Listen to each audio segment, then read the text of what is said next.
Hi everybody, welcome to week 7.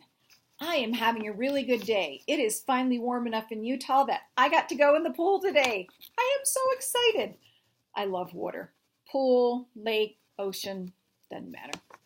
All right, so we are almost there. Week 7 and week 8, 2 more weeks and we are done. All right, so by now I'm recording this Wednesday, so by the time you go to bed Wednesday night, you will have submitted all of your individual sections of this final proposal. And now you're going to tie that all together. But first, let's talk about the discussion question. We only have one discussion question this week.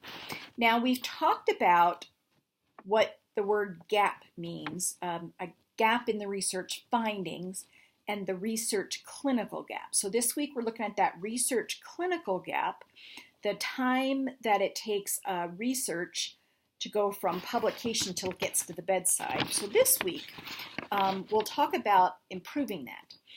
How can we best get research and EBP projects to the bedside nurse? How can we also do that with advanced practice nurses? As a manager back ways ago, I would try to scour different publications for research that I thought would be helpful to my staff. And I would maybe put copies of these in the break room. Sometimes I would post them in the stalls in the bathrooms. I'd bring up information at staff meetings, but there are so many ways that we can get this information out to people, right? Whether you're a manager, an educator, whether you're just sharing with other people in your discipline, we know now how important it is to get that information out there. So I am looking forward to hearing about your ideas and what you find in the literature about sharing research and EBP projects. So only one DQ this week. Now on to the big written project. So you need to combine all of your written sections, having edited them based on the feedback you've got from me, and you're going to put this into one cohesive proposal. Now, at the start of the proposal, you will be writing an abstract. That's something a little bit different. And you will have a table of contents. Now, let's talk about headings. I do want you to use like section A, whatever that was, problem description, section B, and all the way through section G. Please use those as your main headings. And then please also include subheadings of the different components of each of those A through G sections, okay?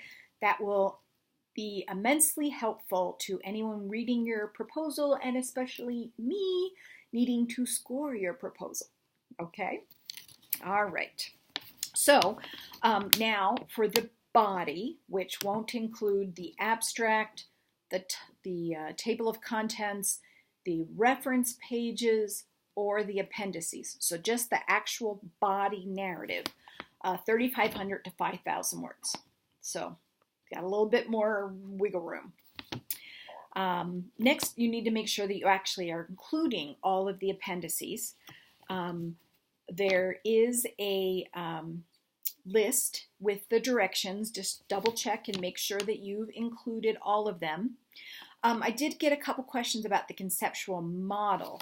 Remember, this is something that you are creating, okay? You can incorporate pieces of your change model or theory. That is perfectly acceptable, but it's not like a copy and paste thing. You can't use the researcher or theorist's conceptual model. You have to create your own, but you can incorporate anything from them that you want to. Okay. As you're looking like down the directions for each section, making sure you got everything, if there's something that didn't apply to your project, I need to still know that you considered it. So let's say something like maybe a consent form. Maybe you didn't need a consent form for your proposal. Just write a note about that was not required. So I know that you at least considered it and decided it wasn't needed. Okay.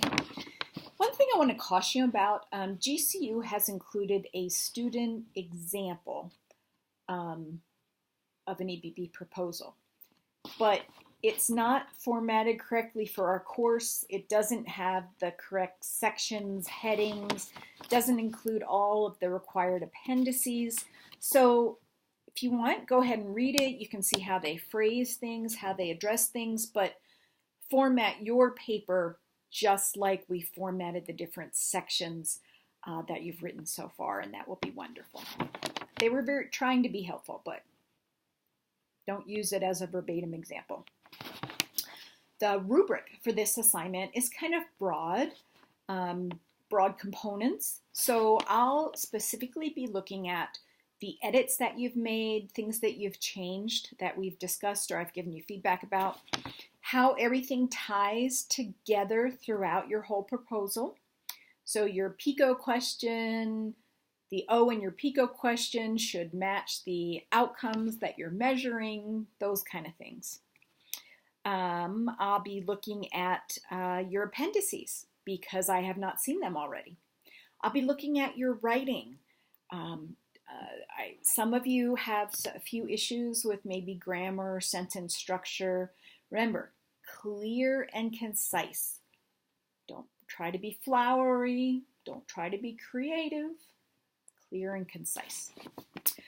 Okay, let's see. Oh, one thing. If you look at the rubric, 15% of your score is actually for references and citations because, again, it is an evidence-based proposal, and that's the evidence.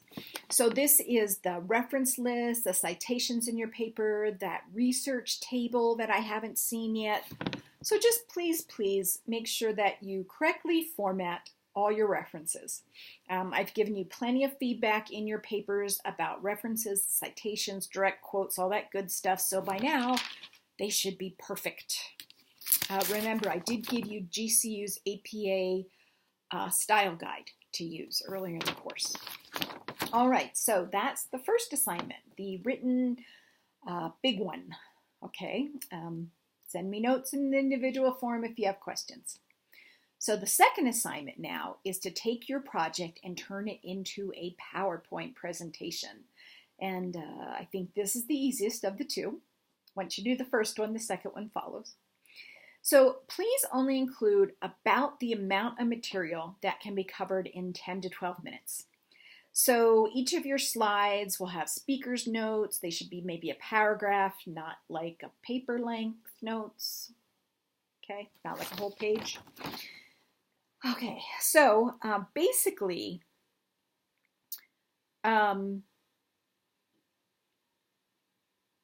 basic guidelines. Okay, you guys have put together PowerPoint presentations in the past, so things like make sure your font is big enough, don't overcrowd the slides, add color or pictures for interest.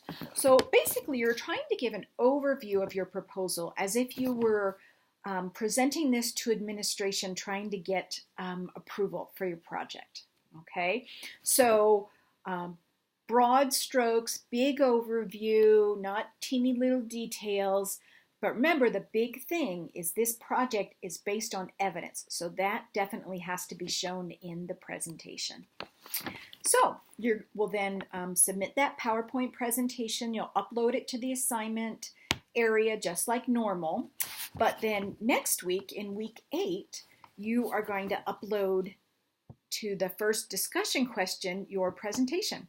So all of you will be able to see how things ended up with the presentations of your fellow students. You'll be able to give feedback, and it'll be a nice way to wrap up the course. Now, for many of you by now, you may be really tired of this EBP project and just want to get it done. Don't give up. Don't slack off. Finish through. You guys are so close and you have worked so hard. So I am looking forward to seeing some wonderful papers, some professional presentations, and I really can't wait to see them. So, all right, you're almost at the finish line. You can do it, and I'll see you in the main forum.